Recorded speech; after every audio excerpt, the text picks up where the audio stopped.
Assalamualaikum warahmatullahi wabarakatuh.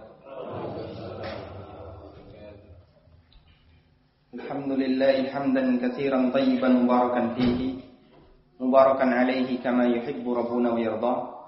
Wa ashhadu an la ilaha illallah wahdahu la syarika lah wa ashhadu anna Muhammadan abduhu wa rasuluh sallallahu alaihi wa ala alihi wa sahbihi wa sallama tasliman katsiran amma ba'du.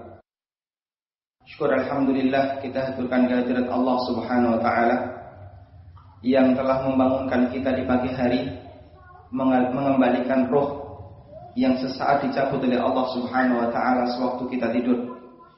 Kemudian kita bisa bangun kembali di pagi hari ini dengan bisa melaksanakan sholat subuh secara berjamaah, dan kita lanjutkan dengan rangkaian kegiatan kajian.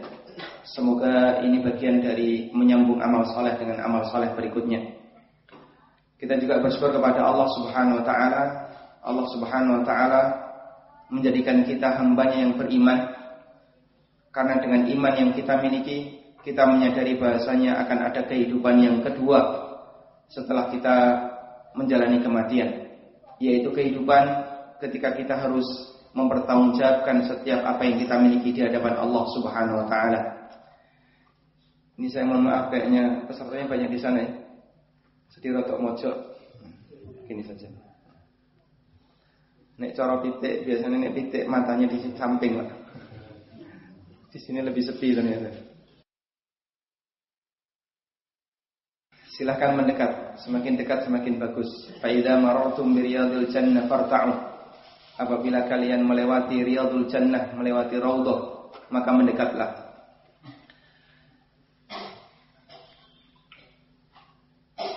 Rasulullah sallallahu alaihi wasallam memberikan motivasi kepada para umatnya. Ada satu nilai yang sangat berharga bagi muslim yang belajar di pagi hari. Kenapa nilainya berharga? Karena waktu pagi adalah waktu yang paling maksimal bagi manusia. Indranya maksimal, fisiknya maksimal, sehingga dia bisa mendapatkan ilmu lebih maksimal dibandingkan kalau dia belajar di selain waktu pagi. Karena itulah umumnya biasanya orang menggunakan waktu pagi, dia gunakan untuk mencari dunia atau dia gunakan untuk kepentingan pribadinya. Biasanya orang bekerja di waktu pagi, di waktu duha, antara jam 8 sampai jam 12, dilanjutkan siangnya. Ketika orang itu olahraga, rata-rata milih di waktu pagi. Orang mengadakan berbagai macam acara kepentingan pribadi, mereka pilih di waktu pagi. Karena itu waktu yang paling produktif bagi manusia. Makanya ketika ada orang yang menggunakan waktu pagi itu untuk pengajian, untuk belajar agama, berarti dia tinggalkan semua kegiatan dunia dalam rangka mendekatkan diri kepada aturan Allah Subhanahu wa taala. Karena itu orang semacam ini oleh Nabi sallallahu alaihi wasallam dikasih janji, dia mendapatkan pahala seperti orang yang berhaji. Barangkali kita tidak sedang melaksanakan ibadah haji, atau yang kemarin belum sempat melaksanakan ibadah haji, namun masih ada kesempatan yang lain bagi mereka yang tidak mampu untuk datang ke tanah suci. Mereka bisa mendapatkan pahala haji, salah satunya adalah dengan mengikuti kajian di pagi hari. Dalam hadis yang sahih dari Abu Umamah Al-Bahili, Rasulullah sallallahu alaihi wasallam pernah bersabda, "Man ghada ila al-masjid la yuridu illa an yata'allama khairan aw yu'allimahu kana lahu ka'ajri hajin taman hajatuhu." Siapa yang dia berangkat menuju masjid tidak ada keinginan apapun kecuali untuk belajar ilmu agama, aw yu'allimahu, atau dia mengajarkan ilmu agama, baik murid maupun guru, dua-duanya mendapatkan keistimewaan ini. Kata Nabi sallallahu alaihi wasallam, kana lahu ka'ajri hajin taman hajatuhu, maka dia mendapatkan pahala seperti orang yang berhaji sempurna hajinya. Keistimewaan yang diberikan oleh Allah Subhanahu wa taala untuk mereka yang berusaha belajar di pagi hari. Maka Anda layak bersyukur ketika dikasih kesempatan oleh Allah Subhanahu wa taala waktu pagi untuk ngaji. Apalagi di masjid ini sesuai dengan pengumuman yang tadi disampaikan, punya rutinitas kajian Ahad pagi. Istiqomah dalam menjalankan semacam ini termasuk di antara cara untuk istiqomah mendapatkan pahala haji. Kemudian hadirin yang dimakan Allah, di pagi hari ini sesuai dengan tema yang disampaikan, kita akan membahas bagaimana kondisi manusia yang oleh Allah Subhanahu wa taala dikasih tabiat mereka semuanya adalah orang yang cinta dengan dunia. Apalagi bagi umat Muhammad sallallahu alaihi wasallam. Dan itu tidak bisa dilepaskan dari manusia. Allah Subhanahu wa taala mengatakan, "Zuyyina lin-nasi hubbus syahawati minan nisa'i wal banin wal qanatiril muqantarati wal khairil musawwamah." Manusia itu dikasih hiasan oleh Allah Subhanahu wa taala. Bagian dari tabiat mereka ada dalam setiap individu hubbus syahawat. Mereka itu punya syahwat, cinta untuk memenuhi apapun yang dia inginkan. Baik karena dorongan nafsu terhadap lawan jenis, atau karena cinta kepada anak, kepada harta benda, termasuk terhadap kendaraan. Semuanya lengkap. Manusia memiliki keinginan untuk memenuhi semua fasilitas hidupnya ketika dia hidup di dunia. Dan itu tidak akan bisa dilepaskan dari karakter asli manusia. Karena itulah hadirin dimuliakan Allah Subhanahu wa taala, untuk umat Muhammad sallallahu alaihi wasallam, Rasulullah sallallahu alaihi wasallam mengingatkan sumber terbesar mengapa mereka mengalami penyimpangan dalam masalah agama, sebabnya adalah adanya harta. Nabi sallallahu alaihi wasallam pernah mengatakan, "Wa inna likulli ummatin fitnah wa fitnatu ummati hiyal mal." Setiap umat itu punya sumber kebinasaan, punya fitnah, peluang terjadinya penyimpangan.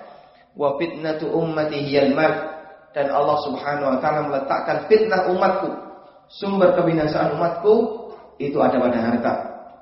Makanya tugas kita sebagai umat Muhammad sallallahu alaihi wasallam untuk mewaspadai adanya dunia lebih besar dibandingkan umat-umat sebelum kita. Ada berbagai macam sumber fitnah yang Allah Subhanahu wa taala berikan untuk masing-masing umat, dan itu berbeda-beda. Ada umat yang sumber fitnahnya karena mereka sombong dengan kekuatan yang mereka miliki. Seperti yang dialami oleh kaum Ad. Kaum Ad ini umatnya Nabi siapa? Nabi? Kalau Saleh Thamud. Kalau Ad Hud. Kalau Ad Hud. Wa ila Adin akhahum Huda. Aku utus kepada kaum Ad saudara mereka, masih satu kampung dengan mereka, yaitu Nabi Hud. Kaum Ad saking kuatnya dia mengatakan, wa qalu man asyaddu minna quwwah. Mereka mengatakan siapa yang lebih hebat kekuatannya dibandingkan kami. Mereka sombong dengan kekuatan yang mereka miliki. Dan mereka anggap bahasanya kekuatan itu sudah mencukupi bagi mereka, enggak butuh agama. Karena ketika orang merasa dia bangga dengan sesuatu yang dia miliki, terkadang dia menyampingkan aturan. Masalah agama, saya mau beragama atau tidak, saya tetap jaya, saya tetap kaya. Ada juga sebagian umat yang dibinasakan oleh Allah Subhanahu wa taala karena masalah wanita. Dan umat pertama atau umat yang fitnahnya pertama kali datang dari wanita adalah Bani Israel. Nabi sallallahu alaihi wasallam pernah mengatakan, "Wa inna awwala fitnati Bani Israila kana fin nisa." Dan fitnah pertama yang menimpa Bani Israel disebabkan wanita. Untuk umat Muhammad sallallahu alaihi wasallam Allah letakkan pada harta. Makanya hadirin dimakan Allah, banyak sekali orang yang dia mengalami penyimpangan, sebab terbesarnya adalah karena alasan masalah dunia. Saya pernah tanya kepada salah seorang, kenapa masyarakat Jepang itu begitu susah untuk menerima dakwah agama? Semua agama ditolak. Agama bagi mereka hanya sebatas formalitas. Di sana ada gereja, tapi nggak fungsi jadi ideologi. Bukan melatar belakangi masalah agama. Cuman sebatas formalitas ketika orang mau nikah. Di sana ada agama Shinto, agama Konghucu, agama Buddha dan seterusnya. Tapi itu sebatas formalitas. Yang penting mereka terkesan punya agama, sehingga dalam kartu identitasnya masih ada status agamanya. Ada juga agama Islam. Dan secara umum mereka keluar dari semua agama. Makanya orang Jepang itu lebih banyak ateis. Meskipun agama resmi negaranya ada. Kenapa orang Jepang itu begitu anti dengan agama? Jawabannya adalah karena mereka sudah kaya. Mereka nggak butuh agama. Buat apa saya beragama? Yang itu memicu konflik di tengah masyarakat menurut mereka. Mikir adanya Tuhan itu ganggu. Maka yang namanya Tuhan harus disingkirkan dari pikiran, biar orang tidak terganggu dengan aturan Tuhan. Ada prinsip semacam ini muncul ketika orang merasa kaya dengan apa yang dia miliki. Karena biasanya orang itu mau mendekat ke agama, terkadang karena latar belakangnya bahwa dia dunianya susah, utangnya oke, itu baru mikir agama. Mau tahajud kalau mikir kenapa penghasilannya sedikit. Tapi kalau dia sudah jaya, dia sudah kaya, sudah mapan hidupnya, biasanya lupa dengan namanya aturan agama. Karena itulah benar apa yang dikatakan oleh Nabi sallallahu alaihi wasallam, bahasanya fitnah terbesar yang terjadi pada umat Muhammad sallallahu alaihi wasallam sebabnya ada pada harta. Kemudian hadirin dimakan Allah Subhanahu wa taala, dengan adanya sunnatullah di mana manusia sangat mencintai harta, sampai Rasulullah SAW menyebutkan cintanya harta yang dimiliki oleh manusia, dia tidak akan pernah puas untuk mencari harta benda hingga dia mati. Nabi SAW mengatakan, "Lau kana li ibni Adam wadiyan min dhahab." Kalau manusia itu punya 2 lembah penuh dengan emas, bentuknya lembah, Pak, ya? Penuh dengan emas. Freeport itu gunung, tapi tidak penuh dengan emas. Watune masih banyak. Itu pun jadi rebutan sedunia. Ini lembah penuh dengan emas, nggak usah nambang, tinggal nyiduk. Kata Nabi sallallahu alaihi wasallam, "La batagha tsanitahuma." Dia akan tetap mencari yang ketiga, dan tidak ada yang bisa memenuhi mulutnya si Bani Adam, mulutnya manusia, illa turab, kecuali tanah, alias mati. Yang namanya manusia, ketamakan dia terhadap dunia akan terus selalu bertambah sampai dia harus memenuhi mulutnya dengan tanah, yaitu mati. Karena itulah Rasulullah SAW memberikan kita penyeimbang agar kalian tidak terlalu bernafsu terhadap dunia, maka ingatlah akan akhirat. Dan kembali bahasanya dunia itu Allah Subhanahu wa taala ciptakan tidak abadi namun sementara. Dan Adam alaihi salatu wassalam diturunkan oleh Allah Subhanahu wa taala di dunia. Apakah tujuannya untuk memberikan kenikmatan kepada Adam? Jawabannya tidak. Namun Adam diturunkan oleh Allah di dunia, tujuannya adalah untuk menghukum Adam. Allah turunkan Adam ke dunia, tujuannya Allah untuk menghukum Adam. Bukan karena Allah Subhanahu wa taala ingin memberikan kenikmatan kepada Adam. Karena itulah tempat asli manusia bukan dunia yaitu, tapi sebenarnya yaitu surga. Makanya hadirin dimakan Allah, ada ungkapan yang mengatakan, hubbul watan minal iman.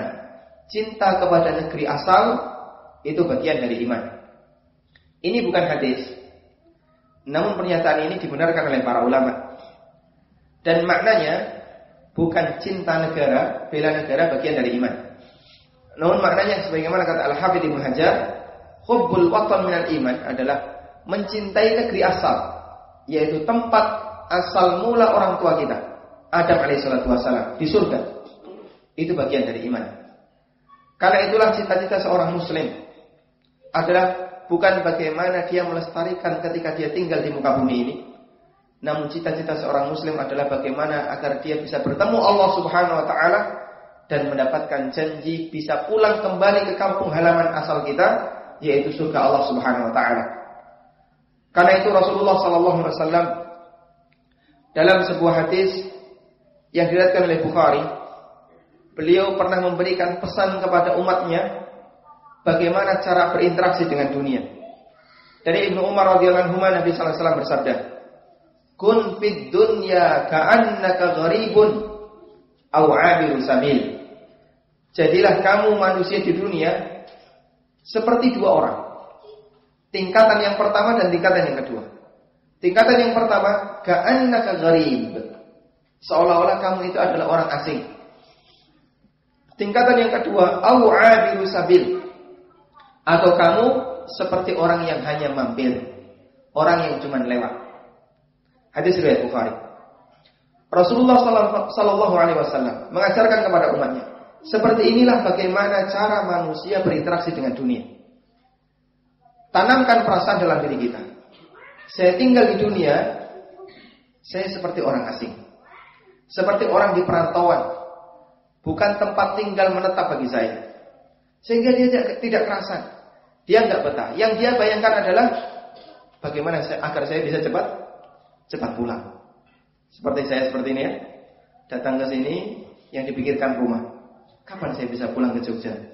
Padahal sekarang sedang di Banyumas. Dia di perantauan nggak kerasan karena keluarganya ada di sana. Sementara di sini dia hanya punya kebutuhan. Maka yang dia pikirkan adalah bagaimana saya bisa mengambil modal, bisa membawa bekal, sehingga cukup untuk bisa saya bawa pulang ke rumah. Nanti ketika saya berada di perjalanan, saya tidak hilang karena saya sudah punya bekal. Seperti itu yang dibayangkan oleh seorang muslim. Kemudian cara yang kedua, kata Nabi sallallahu alaihi wasallam, au abiru sabilin, atau seperti orang yang lewat. Namanya orang yang lewat, dia mampir sebentar. Seperti orang yang ketika melewati jalan tol, di sana ada rest area. Kemudian dia mampir sebentar di rest area. Tujuannya apa, Pak? Paling hanya untuk istirahat. Atau kalau tidak untuk ngisi bensin, ngisi BBM. Setelah itu dia akan melanjutkan perjalanan. Yang dia pikirkan adalah kapan cepat sampai di tujuan. Bukan memperlama ketika istirahat. Makanya para musafir ketika istirahat tidak ada satupun yang betah. Semuanya ingin segera cepat sampai di tujuannya. Karena dia adalah abiru sabilin. Orang yang hanya lewat ketika singgah di sebuah tempat. Seperti itu suasana yang dibangun oleh Nabi sallallahu alaihi wasallam, agar ketika kita berinteraksi dengan dunia, kita tidak terlalu memiliki angan-angan yang panjang dalam berinteraksi dengan dunia. Coba kita lihat bagaimana pemahaman yang dimiliki oleh sahabat Ibnu Umar selaku perawi hadis yang disampaikan oleh Nabi sallallahu alaihi wasallam dalam hadis ini. Beliau radhiyallahu anhu mengatakan, "Idza amsayta fala tantadiris sabah wa idza asbahta fala tantadiris masa." Kalau kamu berada di waktu sore, maka jangan sampai nunggu sampai pagi. Wa idza asbahta, dan ketika kamu berada di waktu pagi, fala tantadiris masa, jangan nunggu sampai waktu sore. Dalam riwayat yang lain Ibnu Umar mengatakan, wa'udda nafsaka min ahlil kubur. Anggap dirimu itu sudah mati, bagian dari ahlil kubur. Wa'udda nafsak, hitung dirimu, anggap dirimu min ahlil kubur, sudah bagian dari orang yang penduduk kuburan. Artinya bagian dari orang yang mati. Kemudian beliau juga mengatakan, fa innaka la tadri ya Abdullah masmuka ghadan. Karena kamu wahai Abdullah enggak ngerti apa statusmu besok. Apakah besok masih bisa disebut sebagai manusia yang hidup, ataukah bisa disebut sebagai mayit? Karena kita tidak tahu kapan ajal akan menjemput kita. Ini yang dipahami oleh seorang mukmin yang diajarkan oleh Nabi sallallahu alaihi wasallam. Orang yang tidak terlalu panjang angan-angan, karena dia tahu bahasanya maut selalu mengintainya dan sewaktu-waktu akan menjemputnya. Dia tidak tahu besok itu masih hidup ataukah sudah mati. Hadirin dimuliakan Allah Subhanahu wa taala. Al-Hafidz Ibnu Rajab rahimahullah mengatakan tentang hadis ini. Hadzal hadits aslun fi qisaril amali fid dunya. Hadis ini merupakan dalil, panduan yang mengajarkan manusia agar tidak terlalu panjang angan-angan ketika di dunia. Karena seorang mukmin la yanbaghi lahu ayyattakhidha dunya watanan wa maskana. Seorang mukmin tidak layak untuk jadikan dunia sebagai tempat tinggal menetap selamanya dan tempat untuk menetap dia tinggal selamanya. Fayatma'innu fiha, kemudian dia begitu kerasan dengan dunia, begitu betah dengan dunia, sampai dia terlalu membanggakan harta yang dia miliki, dan sampai dia membayangkan dia kayaknya tidak bakalan mati. Seperti yang Allah Subhanahu wa taala gambarkan dalam Al-Qur'an tentang kisah Ashabul Jannatain, pemilik dua kebun. Begitu melihat kebunnya yang begitu indah, penuh dengan harta benda, hasilnya banyak, dia mengatakan kayaknya nggak mungkin kebun saya akan binasa, dan nggak bakalan mungkin saya akan mati. Kalau orang di masa kita, mereka membayangkan, nek aku sugih, rasanya tua saya itu pasti jaya, masa tua saya akan sejahtera. Kalau dia kaya sekarang, apalagi ketika dia punya anak, dia tawakalnya bukan lagi kepada Allah Subhanahu wa taala, tapi harapannya dia gantungkan kepada anaknya. Rasanya dia ingin hidup lebih lama lagi karena fasilitas yang dia miliki. Karena itulah hadirin maka Allah Subhanahu wa taala sebagian ulama menjelaskan kenapa di dunia itu seringkali kita lihat mukmin lebih banyak musibahnya dibandingkan yang kafir. Meskipun ini dalam pandangan manusia. Banyak orang mengatakan ini nyatanya orang mukmin lebih miskin dibandingkan yang kafir. Sing kafir sugih-sugih, sing mukmin akeh sing melarat. Kenapa yang mukmin kok banyak yang melarat? Kata sebagian ulama, karena Allah Subhanahu wa taala kondisikan bagi mukmin ketika mereka dapat musibah, ketika mereka mengalami kesusahan dalam hidup, agar mereka selalu berpikir bahasanya kehidupan yang abadi, kehidupan yang sejahtera itu bukan di dunia. Kalau orang itu hidup penuh dengan musibah, penuh dengan kesusahan, kerasan enggak dia?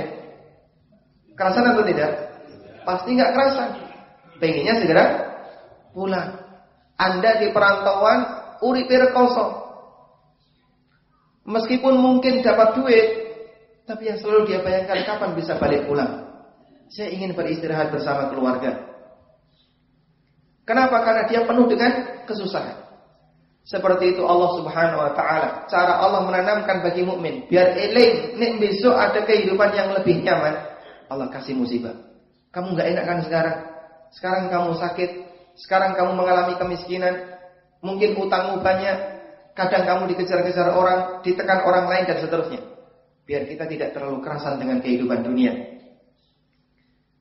Karena itulah Rasulullah SAW mengajarkan kepada kita satu doa yang menggambarkan bagaimana cita-cita seorang mukmin agar dia tidak terlalu memakmurkan dunia, tapi cita-cita terbesarnya adalah dia bisa beristirahat ketika ketemu Allah Subhanahu wa taala. Yang namanya dunia sekaya apapun manusia, pernah sakit atau tidak? Pasti. Yang namanya orang hidup di dunia ketika dia sekaya apapun dia pernah sakit hati?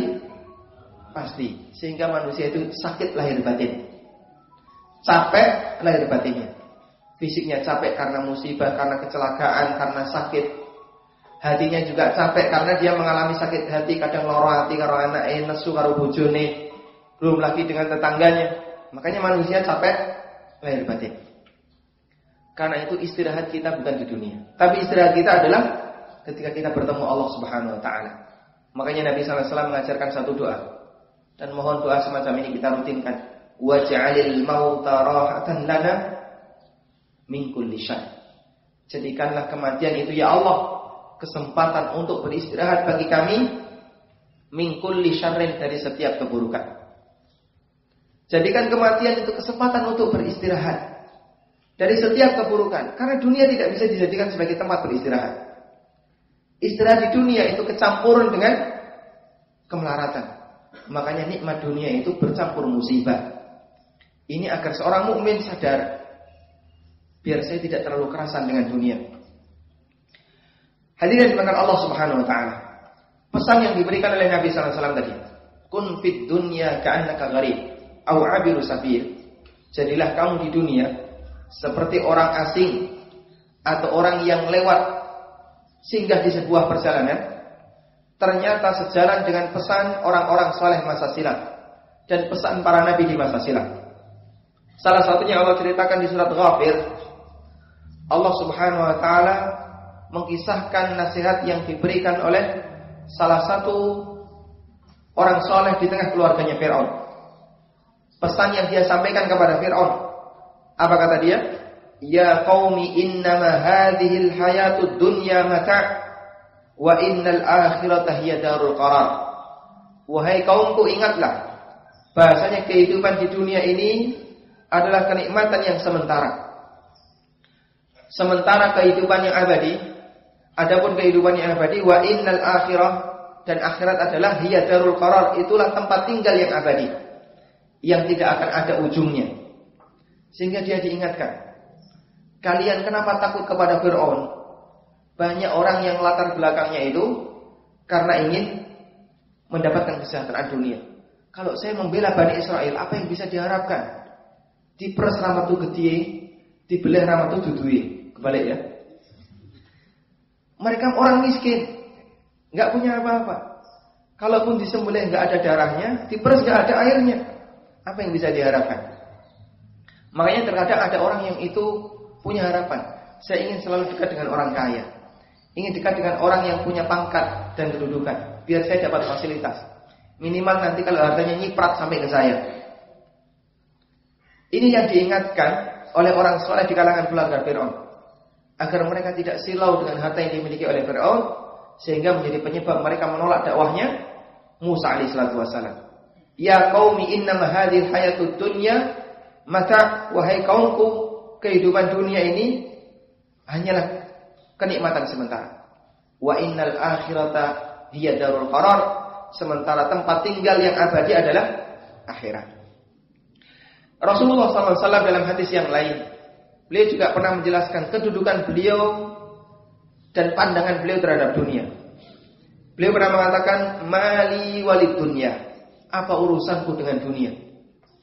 Innama mathali wa mathalud dunya, posisi saya dengan dunia, perumpamaannya itu seperti kamathali raqibin qal, seperti orang yang melakukan perjalanan, kemudian dia melakukan qal, melakukan qailulah.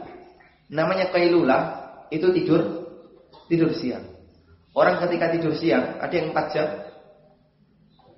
Ini bayi namanya ya. Kalau bayi tidur siangnya lebih dari 6 jam, normal. Nek sudah dewasa tidur siang 1 jam, ini malas, keset. Tidur siang itu rata-rata hanya setengah jam. Kalau tidur malam 4 jam. Rasulullah SAW menggambarkan, saya itu seperti orang yang melakukan perjalanan terus qailulah di bawah sebuah pohon. Lalu apa yang terjadi? Tsumma raha wa tarakaha. Kemudian orang itu setelah bangun, dia akan melanjutkan perjalanan dan meninggalkan pohon tadi. Seperti itu posisi Rasulullah SAW menggambarkan interaksi beliau dengan dunia. Makanya hadirin bukan Allah Subhanahu Wa Taala, ada satu doa yang sangat aneh yang pernah dipanjatkan oleh Nabi Sallallahu Alaihi Wasallam. Yang mungkin ini kalau kita tiru nampaknya susah. Rasulullah Sallallahu Alaihi Wasallam pernah mohon kepada Allah, Allahumma ja'al rizqa ali Muhammadin sallallahu alaihi wasallam qutan. Ya Allah, jadikanlah rizki keluarganya Muhammad cukup untuk makan. Jadikan rizki keluarganya Muhammad adalah rizki yang cukup untuk makan. Pernah doa semacam ini? Mustahil. Jangankan doa kayak gitu, Pak. Kita nyemplungkan infak klutik per muni. Berarti apa? Koin. Berarti koin. Itu Masya Allah diiringi doa yang panjang sekali, permohonannya banyak sekali. Padahal mengklutik per muni. Ya Allah, jadikan aku sehat selalu ya, rizki lancar, nek iso dodolanku payu kabeh. Apa-apa disebut loh. Hanya dengan wasilah satu sedekah. Tamaknya manusia. Dan hadirin dengan Allah Subhanahu Wa Taala. Semangat Nabi Sallallahu Alaihi Wasallam, cita-cita terbesar beliau untuk menggapai akhirat. Sampai beliau gambarkan dalam doanya. Nabi Sallallahu Alaihi Wasallam mohon kepada Allah agar yang penting rezeki yang diberikan oleh Allah Subhanahu Wa Taala untuk beliau cukup untuk makan diri beliau dan seluruh keluarga beliau. Terbatas tidak masalah, fasilitas terbatas tidak masalah. Yang penting jangan sampai mengalami kelaparan. Itu yang diinginkan oleh Rasulullah SAW. Karena itulah doa yang dipanjatkan oleh Nabi SAW. Beliau buka dan beliau ajarkan kepada yang lain. Berbeda dengan kita. Kalau kita berdoa, itu rata-rata dirahasiakan. Kenapa dirahasiakan? Isin nek ngerti koncone. Coba sekarang tanya kepada sampingnya. Jenengan biasanya njaluk apa, Pak? Nek donga, Pak. Pasti nanti gak bakalan dibuka. Rahasia mosok donga diceritakne. Kenapa kok orang sampai malu bercerita tentang doanya? Karena dia malu kalau kartunya kebuka. Oh, ternyata gue yang munayam ini njaluk koyo ngene. Setiap hari Allahumma rzuqna zaujatan salihah. Allahumma rzuqna zaujatan salihah. Ya Allah, berikanlah aku tambahan istri yang baik. Nanti ibu-ibu bisa tanya kepada bapak-bapaknya. Karena terkadang ada istri yang sampai curiga, bapaknya ini tunggu apa? Wedi sing mbokne. Baik, Karena biasanya orang di tempat kita itu doanya terlalu bernafsu dengan dunia. Makanya sampai dia itu malu untuk menyebutkan doanya. Dan doa itu wakil dari obsesi kita. Untuk mengetahui apa obsesi Anda, lihat apa doa yang Anda panjatkan. Kalau dalam doa kita isinya cuma kalau nggak seputar rezeki, seputar jodoh, seputar karir, berarti obsesi kita penuh dengan dunia. Kalau nggak gitu ya tambah anak. Tapi kalau obsesi kita tentang masalah akhirat, nanti akan tergambar dalam doanya. Dia mohon kesejahteraan akhirat, dia minta kepada Allah ampunan, bisa bertemu Allah Subhanahu wa taala di surga dan seterusnya. Dan kita lihat doa-doa Nabi sallallahu alaihi wasallam lebih banyak berorientasi kesejahteraan akhirat. Rasulullah sallallahu alaihi wasallam mengajarkan kita untuk lebih banyak berorientasi tentang masalah akhirat. Bukan murni dijejali dengan ingin dunia dan mohon dunia. Bapak Ibu bisa melakukan survei. Coba tanya kawan-kawannya. Biasanya kalau doa itu isinya apa? Rata-rata mereka akan menjawab, inginnya minta ini, minta itu. Semuanya serba tergambar masalah dunia. UVTV kan pernah mengadakan itu Pak ya. Jadi survei, datang ke mahasiswa, para pedagang di pasar, orang-orang yang ada di jalan. Ya kita acak saja mainnya. Pokoknya ketemu orang ditanya. Pertanyaannya cuma satu. Kalau Bapak itu dikasih oleh Allah kesempatan, pokoknya doa sekali ini pasti makbul. Kira-kira doa itu dipakai apa? Yang mahasiswa rata-rata, wah saya ingin jadi teknokrat yang unggul, saya ingin lulus dengan nilai baik, saya ingin kuliah di luar negeri, macam-macam. Ada yang saya ingin membahagiakan orang tua, saya ingin nikah dengan si A, nyebutkan ya. Dan aneka keinginannya. Para pedagang juga gitu. Saya ingin kalau bisa hidup saya berubah, tidak seperti ini terus, masuk tiap hari mau dodolan cilok. Atau saya ingin nanti dagangan saya lancar, saya ingin berkembang dan seterusnya. Tergambar semuanya itu minta dunia dan dunia. Jarang sekali kita jumpai kalau tanya orang, kalau Bapak punya doa yang mustajab mau minta apa, kemudian dia minta, saya mohon kepada Allah Subhanahu wa taala agar semua dosa saya diampuni oleh Allah, agar saya bisa ketemu Allah Subhanahu wa taala. Jarang kita jumpai seperti itu. Sehingga obsesi dia dengan dunia, angan-angan dia di dunia tergambarkan dalam doa-doa mereka. Sampai doanya itu dijejali dengan mohon dunia, minta dunia dan seterusnya. Karena itu hadirin dimuliakan Allah Subhanahu wa taala. Coba kita belajar merutinkan bagaimana doa-doa yang dipanjatkan oleh Rasulullah SAW. Karena dengan cara semacam ini akan mengatur obsesi kita dan nafsu kita biar tidak terlalu dikejar-kejar dengan dunia. Kita minta misalnya doa Nabi sallallahu alaihi wasallam, Allahumma inni as'aluka ladzatan nadhari ila wajhika wasyauqa ila liqa'ika. Ya Allah, aku mohon kepadamu ladzatan nadhar, kelezatan melihat kepada wajahmu, wasyauqa ila liqa'ika, dan rindu untuk bertemu dengan kamu, bertemu dengan Allah Subhanahu wa taala. Bapak Ibu di sini ingin ketemu Allah? Ingin segera atau lambat? Segera. Mau didoakan biar segera ketemu Allah? Apa syarat ketemu Allah? Rasulullah SAW mengatakan, innakum lan tarawna rabbakum hatta tamutu. Kalian tidak akan bisa menjumpai Allah Subhanahu wa taala sampai kalian mati. Lalu apa makna doa ini? Di mana Rasulullah SAW mohon kepada Allah agar dikasih kerinduan untuk bertemu dengannya. Tentu doa ini bukan angan-angan untuk mati. Karena seorang muslim tidak diperbolehkan berangan-angan mati. Namun makna doa ini adalah membangun kesungguhan dalam jiwa kita untuk selalu dekat dengan Allah. Karena cinta dengan Allah itu akan membangkitkan kerinduan kepada Allah Subhanahu wa taala. Masalah kapan ketemu Allah itu kehendak Allah Subhanahu wa taala, karena Allah yang menentukan takdir manusia. Tapi selalu rindu Allah ini akan mengarahkan kita untuk selalu mendekat kepada Allah Subhanahu wa taala. Sementara kapan ketemu, ya wallahu a'lam. Karena itu kembali kepada takdir Allah Subhanahu wa taala. Kemudian hadirin dimuliakan Allah, kondisi semacam ini yang dialami oleh para sahabat. Sehingga ketika mereka hidup di dunia di tangan mereka itu tidak sampai masuk ke dalam batinnya. Namun dunia bagi mereka adalah yang penting cukup untuk menutupi kebutuhan mereka selama hidup di dunia. Ada sebuah kisah yang pernah dialami oleh sahabat Abu Dzar radhiyallahu anhu. Sahabat Abu Dzar ini salah satu di antara sahabat yang punya prinsip, kalau ada orang yang punya harta lebih dari yang mencukupi kebutuhan dia untuk hidup selama 1 hari, maka sisanya harus disedekahkan. Kalau tidak, dia akan dihukum di akhirat. Karena itu terjadi perbedaan mendasar antara Abu Dzar Al-Ghifari dengan mayoritas para sahabat. Kalau umumnya para sahabat, mereka mengatakan orang boleh punya tabungan asal ketika tabungan itu sudah mencapai nisab, dia tahu kewajibannya yaitu harus dizakati. Sementara Abu Dzar manusia nggak boleh sama sekali punya tabungan.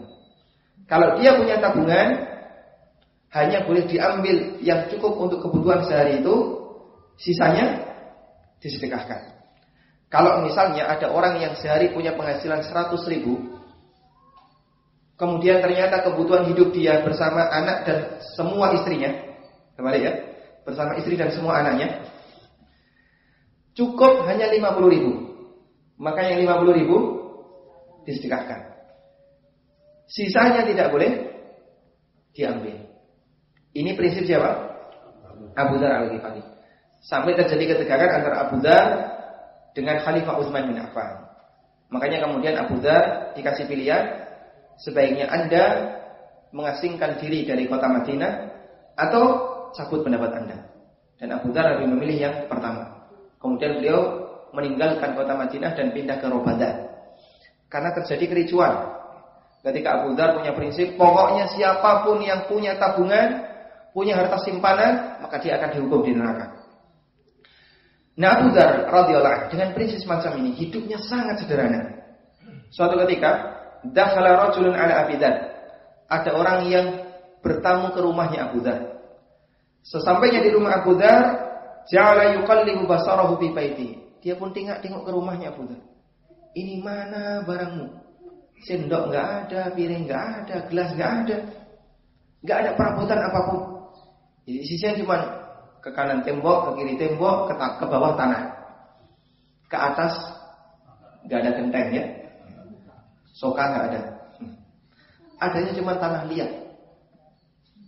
Ini kondisi rumahnya Abu Dzar. Maka beliau ditanya, "Ya Abu Dzar, aina mata'uka?" Wahai Abu Dzar, mana hartamu? Kok enggak ada sama sekali di sini? Apa kata beliau? Innalana baitan nuwajjihu ilaihi. Saya punya rumah yang baru dan kita mau pindah ke rumah yang baru itu. Kemudian orang ini paham. Yang dimaksud rumah yang baru itu adalah di surga. Saya punya rumah yang lebih indah daripada rumah saya sekarang. Dan saya sekarang bersama keluarga saya sedang menuju rumah itu. Lalu orang ini mengatakan, "Innahu la budda laka min mata'in ma tamatahuna." Ya apapun itu, namanya kamu hidup di dunia, ya kamu harus punya harta. Kamu harus punya modal. Apa kata beliau? Inna sahibal manzil la yada'una bihi. Namun sayang, kata Abu Dzar, pemilik rumah Allah Subhanahu wa taala. Pemilik rumah di surga Allah Subhanahu wa taala tidak meninggalkan untuk saya harta benda ketika saya hidup di dunia. Artinya Allah Subhanahu wa taala tidak nyuruh saya untuk nyari harta benda ketika saya hidup di dunia. Tapi Allah motivasi saya untuk selalu menggapai apa yang Allah Subhanahu wa taala berikan ketika di akhirat. Dan itulah makna firman Allah, "Wabtaghi bima atakallahu ad-daral akhirah." Carilah janji yang Allah Subhanahu wa taala berikan untuk kalian berupa kenikmatan di akhirat. Wala tansa nasibaka minad dunya. Tapi jangan sampai lali uring-uring dunia. Ini enggak boleh orang menyiksa diri, yang penting pokoknya saya ibadah terus nyambut gawe, ya enggak boleh. Harus ada jatah untuk bekerja. Jangan sampai lali kehidupanmu ketika di dunia.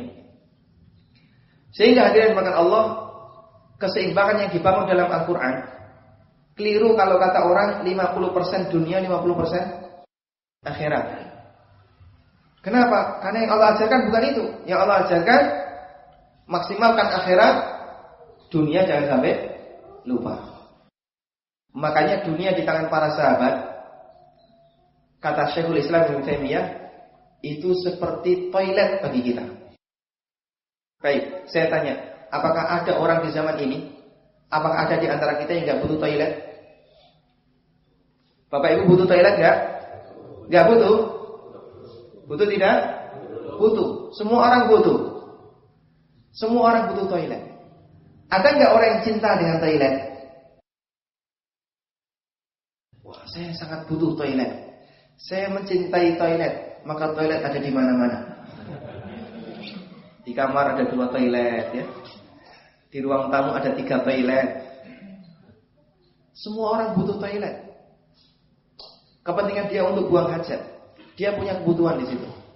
Tapi nggak ada satupun orang yang cinta dengan toilet. Seperti itu gambaran para sahabat Nabi Sallallahu Alaihi Wasallam terhadap dunia. Mereka butuh dunia. Kita juga butuh dunia. Manusia butuh dunia. Karena dia tidak bisa lepas dari yang namanya harta. Makanya Allah sebut dalam Al-Quran, harta itu sebagai qiyaman linnas. Harta itu adalah penumpang kehidupan manusia. Orang nggak bakalan bisa hidup kalau dia tidak punya rizki. Pasti dikasih oleh Allah Subhanahu Wa Taala. Dikasih oleh Allah harta. Tapi jangan sampai harta itu masuk ke dalam hatinya. Sebagaimana layaknya interaksi kita dengan toilet. Kita butuh toilet, tapi toilet tidak ada dalam hati kita. Ya diambil ketika perlu, bukan kemudian malah dicintai. Karena itu hadirin bukan Allah Subhanahu Wa Taala. Orang yang dia tidak terlalu panjang angan-angan,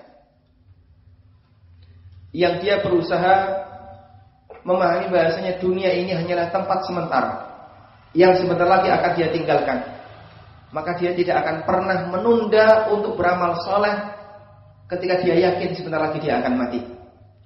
Makanya Ibnu Umar radhiyallahu anhu begitu mendapatkan pesan Nabi sallallahu alaihi wasallam semacam ini, beliau langsung mengatakan, fa idza asbahta fala tantadhil masa.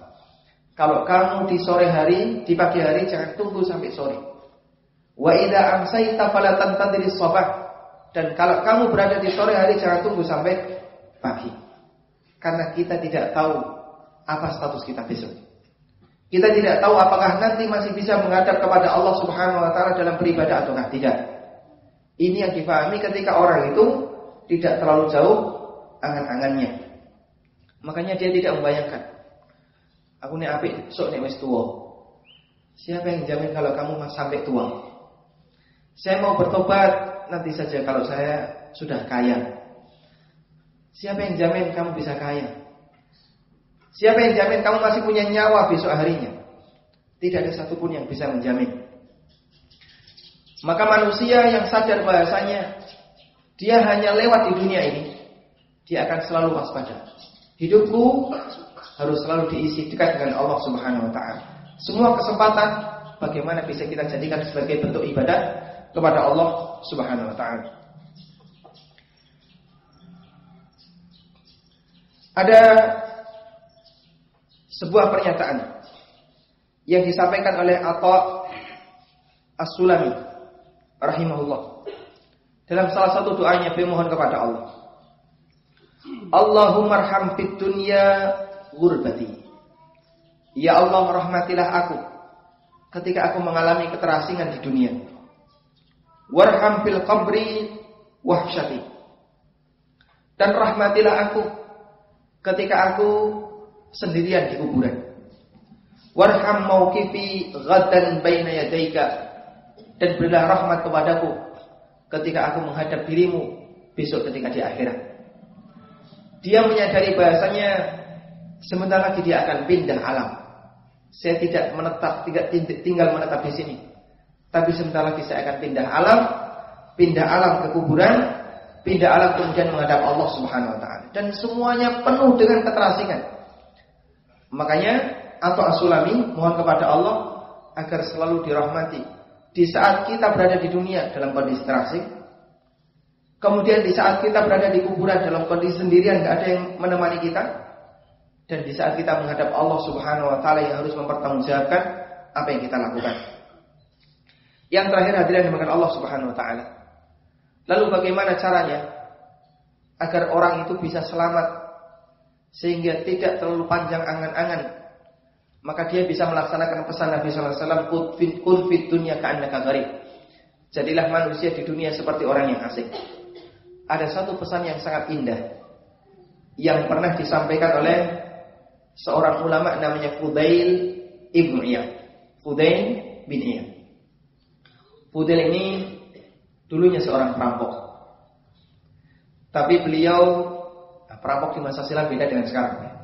Perampok di masa silam paham ayat Al-Quran.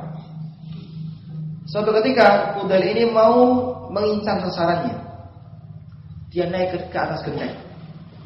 Begitu sampai di genteng seseorang, dia mendengar ada orang yang sedang membaca Al-Quran.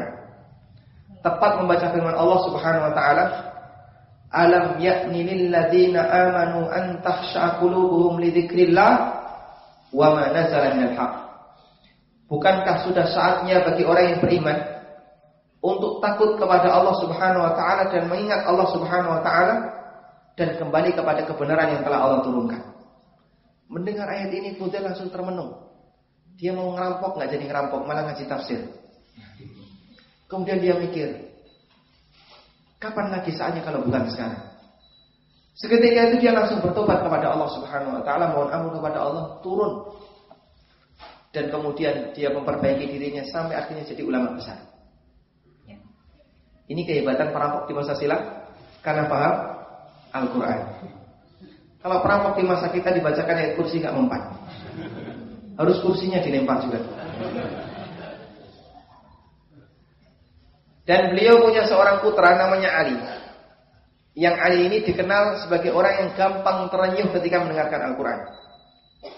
Terutama kalau mendengar ayat-ayat yang berisi tentang masalah akhirat, tentang masalah pahala, surga, dan ancaman neraka, itu bisa membuat Ali menangis. Makanya imam masjid di tempatnya Ali bin Fudail ini, kalau mau ngimami, dia akan lihat ke belakang. Apakah di antara makmumnya ada Ali bin Fudail? Kalau ada Ali bin Fudail, nanti ayat yang dibaca ayat seputar masalah ahkam, hukum, atau ayat yang seputar masalah cerita tentang Nabi, cerita tentang orang-orang di masa silam, biar nanti tidak terdengar tangisan. Tapi kalau kemudian tidak ada Ali bin Fudail, maka yang dibaca ayat-ayat tentang akhirat. Nah, satu ketika Pak Imam lupa, tidak memeriksa, kemudian beliau langsung mengimami salat. Dibacalah ayat-ayat tentang akhirat. Terdengar suara tangisan di belakang, dan itu adalah Ali ibn Fudail. Kemudian setelah salat selesai, Ali bin Fudail langsung pingsan. Beliau terenyuh dan sedih mendengarkan ayat Al-Quran yang berisi tentang masalah akhirat. Beberapa hari kemudian Ali bin Fudail meninggal dunia. Makanya para ulama mengenalnya dengan qatilul Quran, manusia yang dibunuh oleh Quran, korban Al-Quran. Ada yang seperti ini di tempat kita? Subhanallah ya.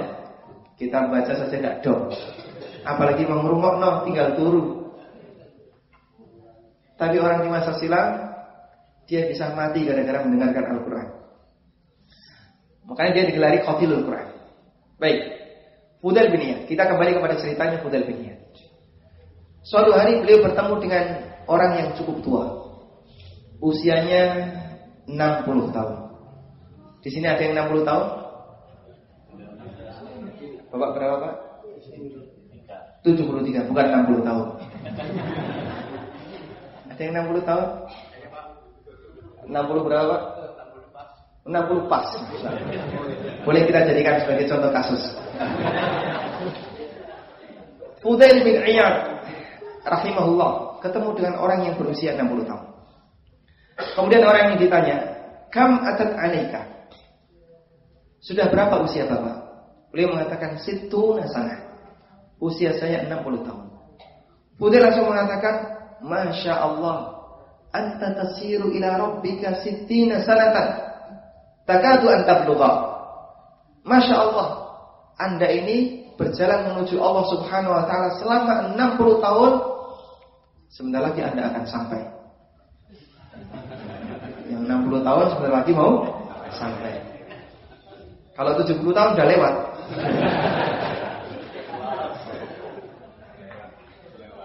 Anda menuju Allah Subhanahu wa taala selama 60 tahun, takadu an tablugha, sebentar lagi Anda akan sampai. Mendengar ucapan ini, spontan orang tadi langsung mengatakan, Inna lillahi wa inna ilaihi raji'un. Kami milik Allah dan kami akan kembali kepada Allah Subhanahu wa taala. Dia menganggap musibah berarti ya. Makanya dia mengucapkan inna lillahi wa inna ilaihi raji'un. Faqala al-Fudail, lalu Fudail mengatakan, "Ata'rifu tafsirahu?" Anda paham apa yang tafsir dari apa yang Anda ucapkan, inna lillahi wa inna ilaihi raji'un? Sini saya jelaskan. Kalau kita mengakui inna lillah, bahwasanya kita itu milik Allah, maka kita adalah hamba bagi Allah. Sehingga amal kita hanya boleh dipersembahkan untuk Allah Subhanahu wa taala, tidak boleh untuk yang lainnya. Wa ilaihi raji', dan kepada Allah kita kembali. Maka sadari, faman alima annahu lillah abida. Siapa yang sadar bahwasanya dia adalah milik Allah, maka dia harus menyembah Allah. Wa annahu ilaihi raji' falyu'lam annahu mauquf. Dan ketika dia sadar bahwasanya dia akan kembali kepada Allah, sadari bahwasanya dia akan berdiri di hadapan Allah Subhanahu wa taala. Dan siapa yang sadar bahwasanya dia akan berdiri menghadap Allah, falya'lam annahu mas'ul, maka pahami dia akan ditanya oleh Allah Subhanahu wa taala. Falyu'id lil mas'alati jawaban. Kalau begitu, sekarang siapkan jawaban untuk pertanyaan Allah Subhanahu wa taala.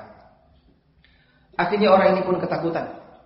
Lalu dia mengatakan, famal hilah, terus gimana caranya? Saya nggak tahu. Kayaknya sebentar lagi saya akan ketemu Allah Subhanahu wa taala. Sementara saya belum belajar, belum menyiapkan jawabannya.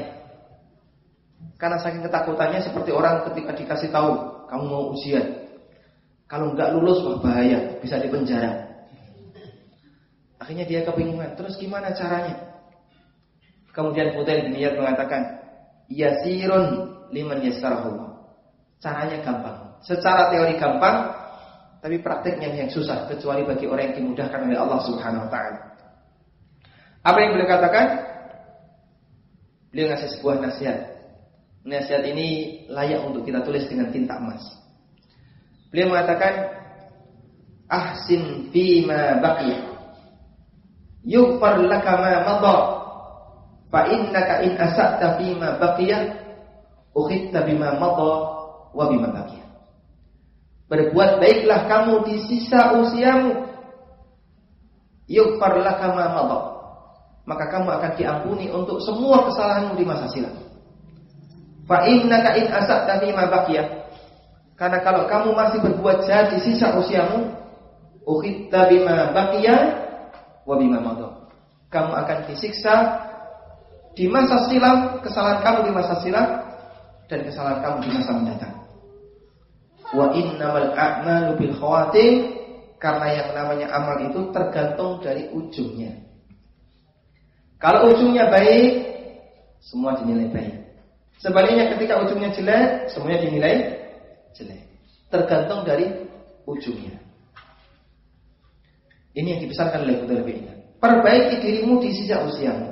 Berapa sisa usia kita? Berapa sisa usianya, Pak? Enggak tahu. 63 kurang lebih. Kurang lebih ya. Saat ini buat pinter 77. Sisa usianya 63 kurang lebih. Mau berapa tahun lagi, Pak? Di sini ada yang mau dikasih usia 200 tahun? Angkat tangan. Allah Subhanahu wa taala misalnya menawarkan kepada kita, mau enggak saya kasih usia 200 tahun? Ada yang mau? 200 tahun purun buatan, Pak? Enggak mau. Buatan. Kenapa enggak mau, Pak? Nanti bisa ganti istri. Kenapa 200 tahun enggak mau? Kenapa? Udah payah. Jangankan 200 tahun, Pak. 50 tahun arep tunggu aja angel. Kata boyok loro sing kene kemeng, sing ngono kemeng. Semua orang menyadari yang namanya hidup itu capek, Pak ya. Hidup itu sangat melelahkan. Makanya orang gak mau ketika dikasih usia panjang. Kita sangat yakin dikasih usia 200 tahun, semua diantara kita menolaknya. Alhamdulillah kita tidak seperti umatnya Nabi Nuh, usianya ribuan tahun. Itu betapa lelahnya hidup. Ini yang 60 tahun saja sudah merasakan kelelahan. Dan kita juga tidak tahu mereka yang masih muda berapa sisa usianya. Karena peluang kita untuk mendapatkan kematian adalah sama, baik tua maupun muda. Makanya perbaiki diri kita di sisa usia kita, maknanya adalah perbaiki setelah kamu mendengarkan kalimat ini. Masing-masing punya tugas untuk mendekat kepada Allah, bertobat semampu yang dia lakukan. Fima baqiya, di sisa usiamu, artinya setelah ini. Karena apa yang kita hadapi ke depan adalah sisa usia kita. Dengan itu kita bisa berharap kepada Allah. Semoga dosa dan kesalahan yang pernah kita lakukan di masa silam diampuni oleh Allah Subhanahu wa taala. Itulah mukmin yang tidak terlalu jauh angan-angannya. Dia selalu waspada dengan kematian.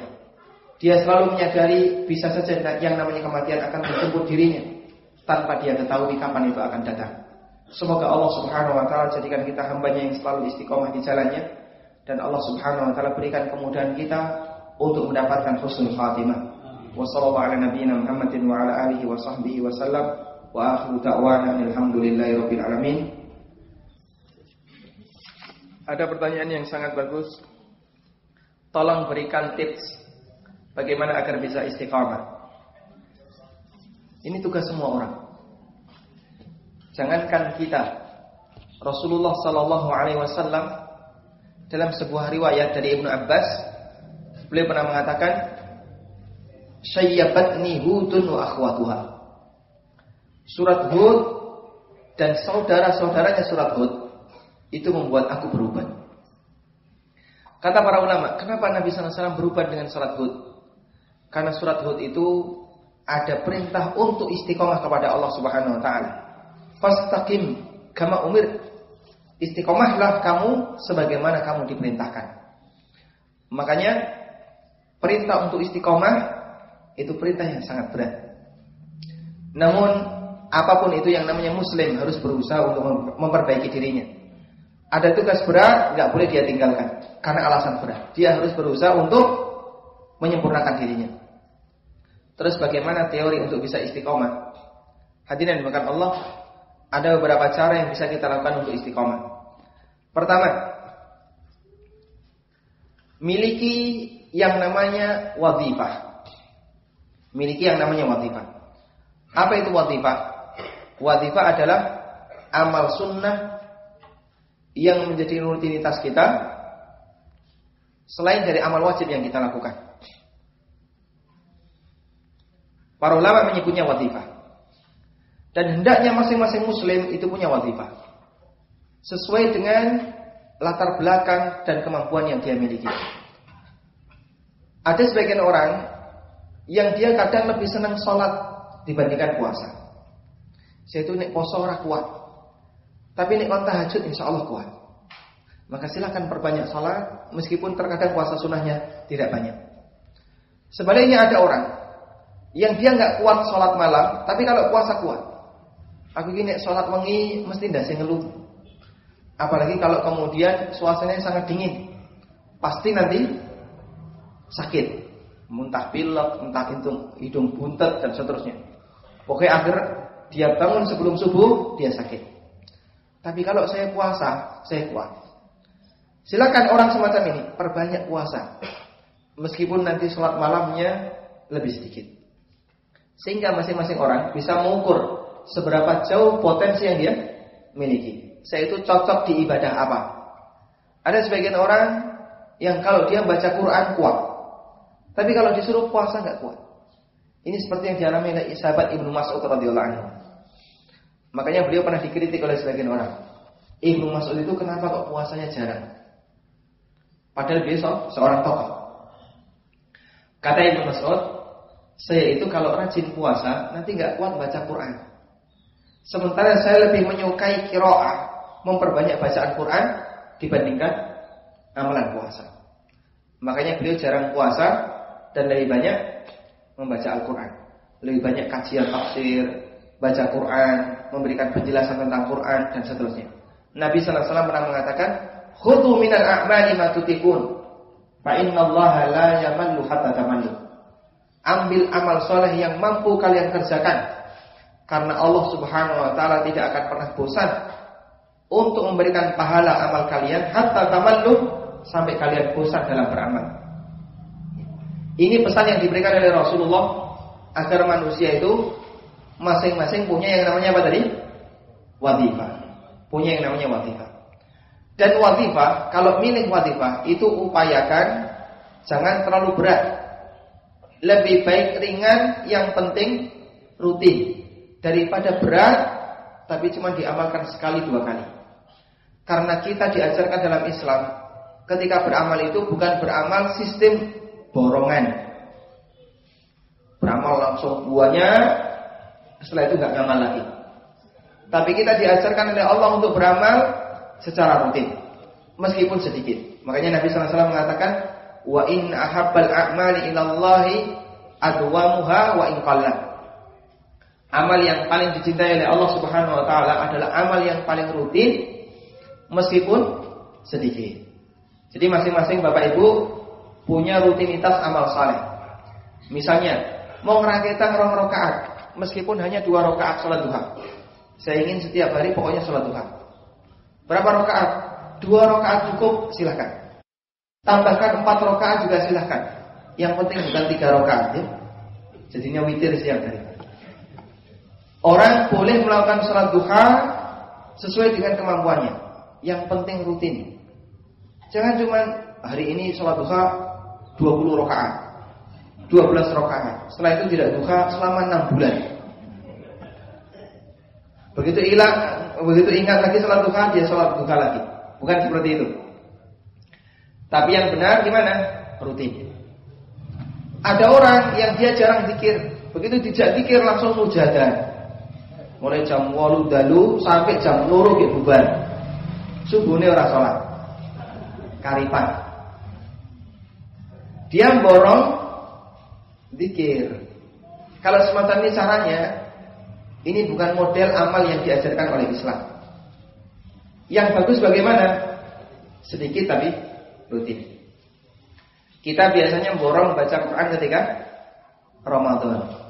Begitu selesai borong Quran Ramadan, Qurannya ditutup, dibuka tahun depan. Makanya biasanya Qurannya itu berdebu. Berdebu ya. Berarti dia kitab yang dibuka setahun sekali. Kemudian cara yang kedua, biar orang itu bisa istiqomah, biar orang bisa istiqomah, miliki komunitas yang baik. Jadi teman yang baik, komunitas yang baik, itu Masya Allah memberikan pengaruh yang luar biasa bagi kehidupan manusia untuk bisa istiqomah. Karena yang namanya teman itu bisa menentukan agama seseorang. Ada pernyataan dalam kalimat pepatah, as-sahibu sahib. Yang namanya teman itu bisa nyeret.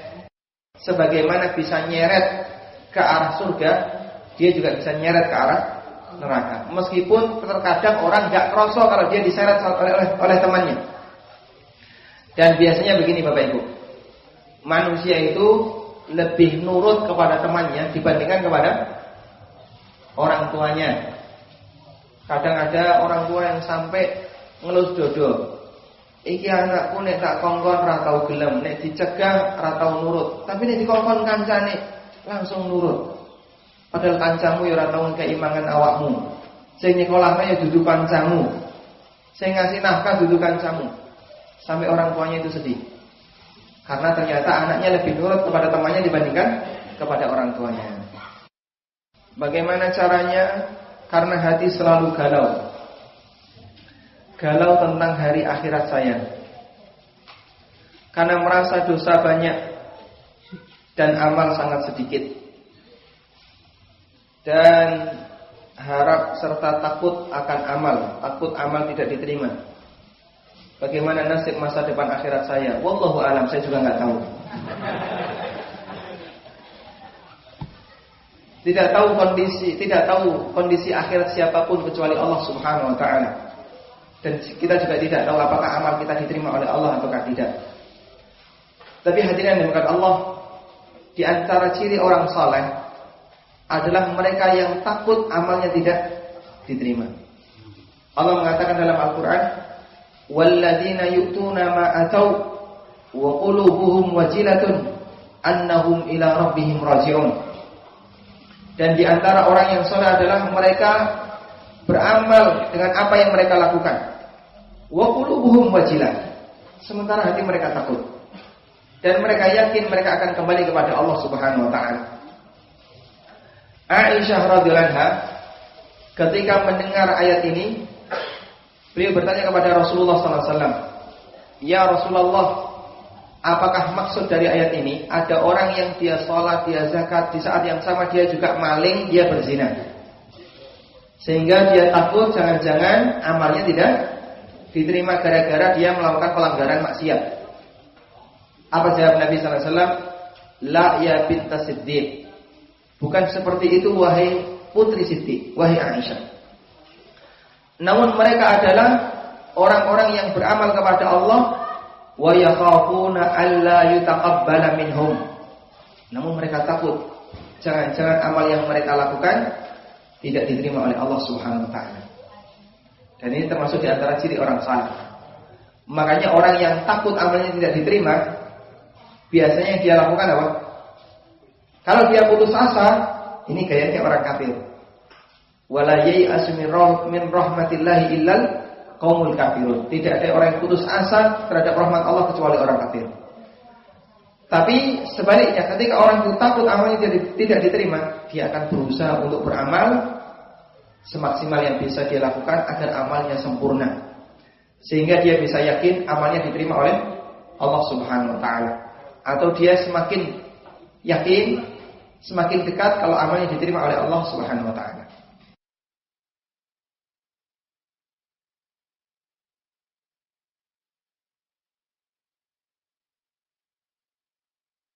Bagaimana tafsir surat Al-Humazah ayat 2? Al-Humazah ayat 2, alladzi jama'a malan wa 'addada.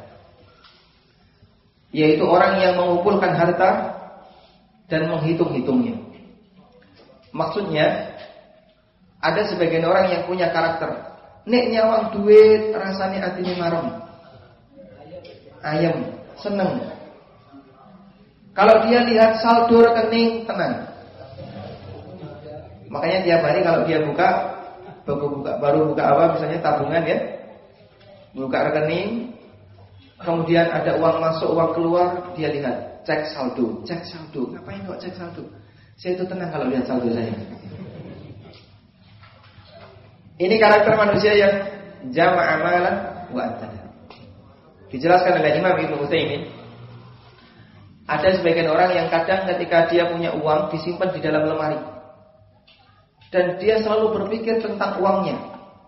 Maka setiap mau beraktivitas dia lihat uangnya dulu. Saya mau ziarah ke uang, menjenguk uangnya. Mau sholat uangnya tidak dulu dihitung, kurang enggak, simpan lagi. Mau tidur dibuka si lemarinya, dihitung uangnya, kurang enggak, disimpan lagi.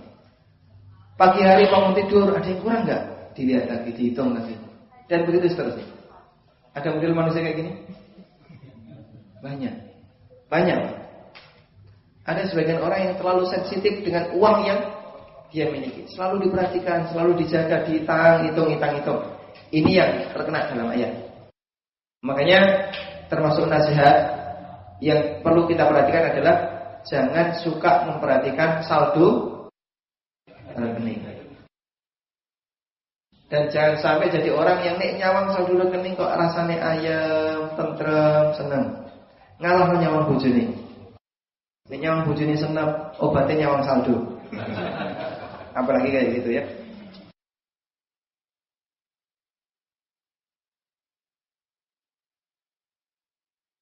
Seorang mukmin tidak boleh minta ajal. Mengapa seorang calon haji sakit minta ajal di Mekah? Jadi minta mati di tempat yang mulia diperbolehkan, sebagaimana yang dilakukan oleh beberapa para sahabat. Mereka mohon kepada Allah agar meninggal di tempat yang mulia. Dan ada riwayat bahwasanya Nabi Musa alaihissalatu wassalam mohon kepada Allah agar meninggal di tempat yang mulia. Sehingga yang dimaksud doa jamaah haji meninggal di Mekah itu meninggal di tempat yang mulia, bukan minta segera dipercepat ajalnya. Bedakan dua hal ini. Sebagaimana kita boleh minta untuk mendapatkan husnul khatimah, atau kita minta kepada Allah agar bisa mendapatkan mati syahid, seperti doanya Umar bin Khattab radhiyallahu anhu. Jadi yang diminta kondisi kebaikan ketika wafat, bukan yang diminta mempercepat wafatnya.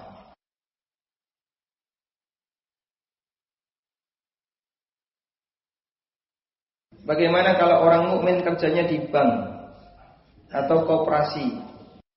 Bagaimana penghasilannya tiap bulan untuk memenuhi keluarga? Apakah penghasilannya halal untuk dimakan? Bagaimana kalau orang mukmin kehidupannya hanya tergantung hutang untuk memenuhi kehidupannya? Nah, ini titipan pertanyaan ya, bukan orangnya yang bertanya. Baik, sebenarnya pertanyaan ini menunjukkan kalau dia sudah mengalami keresahan. Ya, namanya kerja di bank berarti dia kerja di perusahaan riba. Kalau perusahaan mobil, perusahaan motor, HP itu bagus. Tapi kalau perusahaan riba ini perusahaan laknat isinya. Makanya orang yang kerja di bank hanya punya dua pilihan. Yang satu keluar dari bank, atau yang kedua nggak ada. Pokoknya harus keluar dari bank. Karena penghasilannya haram. Penghasilannya adalah riba. Termasuk koperasi simpan pinjam. Tapi kalau koperasinya bukan koperasi simpan pinjam, tapi koperasi retail ya. Koperasi jual beli retail ini diperbolehkan. Kalau koperasinya simpan pinjam, ini penghasilannya tidak jauh beda dengan bank, tidak diperbolehkan. Kemudian bagaimana nasib penghasilan untuk anak dan istrinya? Mereka berkewajiban mengingatkan, Bapak nih saya kerja di tempat yang lain. Gojek ya Mbak, enggak apa-apa, kan halal ya. Gojek kan halal kan? Di sini ada Gojek? Belum ada. Dodolan angkringan enggak masalah, yang penting halal. Sedikit halal berkah itu lebih baik daripada banyak tapi bermasalah.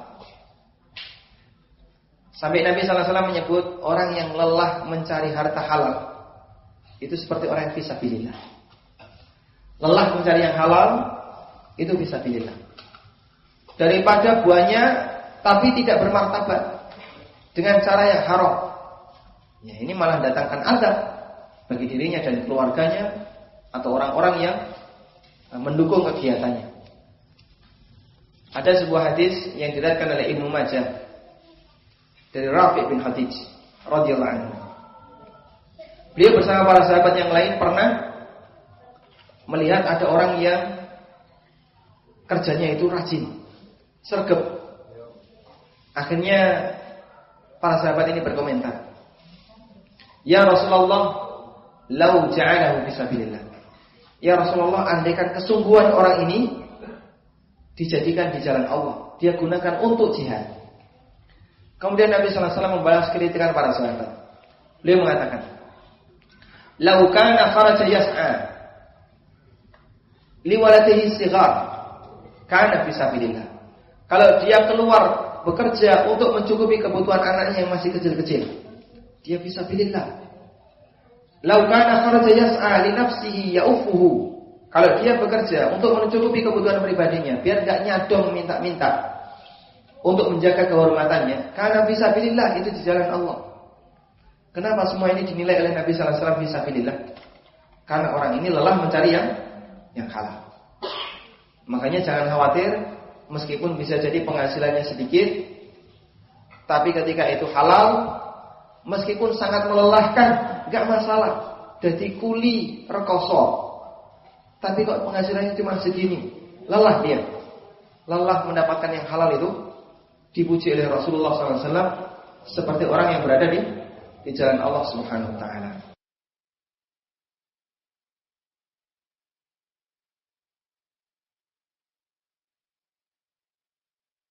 Assalamualaikum Waalaikumsalam. Bolehkah kita melakukan amalan sunnah untuk meminta keperluan dunia? Ada dua hal yang perlu dibedakan. Yang pertama, menjadikan amal itu sebagai sebab untuk mendapatkan dunia, sehingga obsesi dia ketika beramal adalah mendapatkan balasan dunia. Nah, ini nggak boleh.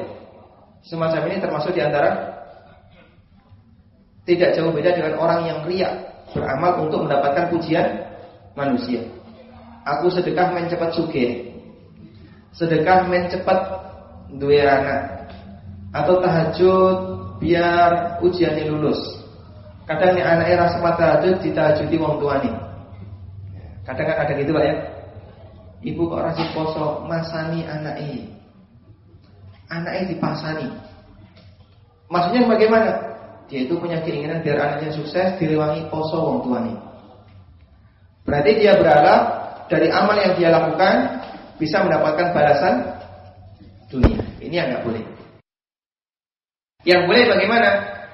Silahkan Anda beramal, kemudian setelah itu berdoa kepada Allah, minta kepada Allah, ikhlaskan amal untuk Allah, ditambah mohon kepada Allah dalam doa kita. Pingin apa? Cantumkan dalam doa, jangan korbankan amal. Biar amal yang kita miliki tetap utuh lillahi ta'ala, bukan untuk kepentingan dunia. Jadi kalau maksudnya seperti itu silahkan. Saya mau beramal, rajin tahajud biar dekat dengan Allah, kemudian setelah itu saya berdoa kepada Allah, silahkan, ini kebaikan. Bagaimana hukumnya kalau kita pinjam uang tanpa perjanjian, kemudian dalam pengembaliannya kita tambah sebagai rasa terima kasih? Memberikan tambahan ketika pelunasan utang diperbolehkan dengan syarat: satu, tidak ada perjanjian; yang kedua, tidak ada permintaan dari pihak yang mengutangi atas inisiatif pribadi orang yang berutang; dan yang ketiga, jangan lupakan, tidak ada kebiasaan di masyarakat tentang itu. Kalau ada kebiasaan di masyarakat, pokoknya sapa wae sing ngutang kudu ngasih bayaran, meskipun tidak ada kesepakatan, namun kebiasaan ini sudah sekaligus jadi kesepakatan. Karena ada kaidah al-ma'ruf urfan kal masyruti syartan. Apa yang menjadi adat istiadat, dia seperti menjadi kesepakatan.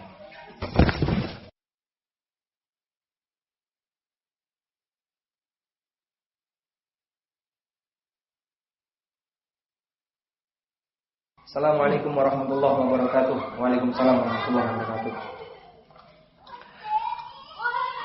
Mohon penjelasan menjadi agen Koperasi Nusantara sebagai funding, pemberi dana dalam rangka jual beli porsi haji. Di sini Koperasi Nusantara membeli porsi haji dan dijual kepada calon haji dengan akad murabahah. Dan saya tugasnya mencari jamaah nanti akad murabahah antara Koperasi Nusantara dengan calon haji. Pertanyaannya, apakah hukum fee yang saya terima dari Koperasi Nusantara? Membeli paket jasa itu boleh, seperti travel umroh gitu ya. Dia membeli paket jasa travel umroh, terus dijual ke siapa? Ke jamaah. Harganya sekian, makanya beda-beda. Kalau bapak bayarnya kredit, ya kami buat lebih mahal. Tapi kalau bapak bayarnya bisa lebih cepat, kami buat lebih murah. Ini boleh atau enggak? Pendapat jumhur bahkan jamaahir ulama ini boleh. Semua mayoritas ulama mengatakan ini boleh. Dan itu termasuk jual beli satu harga, bukan dua harga. Baik. Sekarang kalau haji bisa enggak dibeli seperti itu? Saya tidak tahu aturan haji seperti apa. Kalau misalnya di negara kita tidak ada istilah aturan, siapa yang mau haji, atau di negara kita ada aturan, siapa yang mau haji daftarnya hanya kepada pemerintah, tidak ada kepada yang lain. Berarti tidak berlaku jual beli paket haji. Karena dia tidak punya paket, pemerintah tidak mengizinkan orang lain untuk menjualnya. Tapi kalau kemudian ada atau dibolehkan paket haji itu dijual oleh swasta, maka silahkan jual paket haji. Seperti jual beli paket umroh. nanti bisa dijual tunai, juga bisa dijual kredit. Kalau kredit boleh lebih mahal. Wallahu a'lam. Cukup Ustaz ya? Semoga Allah Subhanahu wa taala memberkahi kita semua. Apa hanya dua tips istiqomah tadi? Karena ketunjang tekan yang lain. Kalau masih ada, kami mohon sebentar lanjutan. Apakah ada tambahan untuk tips istiqomah? Karena tadi cuma 2. Mau ditambahkan berapa lagi Pak? Baik, tadi sudah kita sebutkan masing-masing wajib harus punya wadifah, amalan rutin sunnah yang menjadi andalan. Dan pilih wadifah yang ringan, jangan yang berat. Yang kedua, miliki komunitas yang baik, orang-orang soleh di sekitar kita. Semakin banyak orang soleh di sekitar kita, maka semakin mudah bagi kita untuk melakukan ketaatan. Dan yang ketiga, jangan lupakan yang namanya doa. Mohon kepada Allah untuk diberi kekuatan bisa menikmati ibadah. Salah satu contohnya doa yang diajarkan oleh Nabi sallallahu alaihi wasallam kepada Mu'adz bin Jabal. Allahumma a'inni ala dzikrika wa syukrika wa husni ibadatik. Ya Allah, bantulah aku untuk mengingatmu, bersyukur kepadamu, dan beribadah yang terbaik bagimu. Kemudian yang keempat, termasuk yang tidak bisa kita lupakan adalah ibadah itu salah satu balasannya adalah ibadah berikutnya. Wa jazaa'u sayyi'atin sayyi'atun mithluh, wa jazaa'u hasanatin al-hasanatu ba'daha. Balasan kebaikan adalah kebaikan setelahnya. Ketika bapak-bapak melakukan amal saleh, jadikan itu wasilah untuk bisa menyambung amal saleh berikutnya. Kembalinya seperti ini. Waktu Ramadan kita itu punya amalan siang hari, punya amalan malam hari. Makanya tidak ada waktu di mana manusia itu dituntut untuk disiplin siang malam selain Ramadan.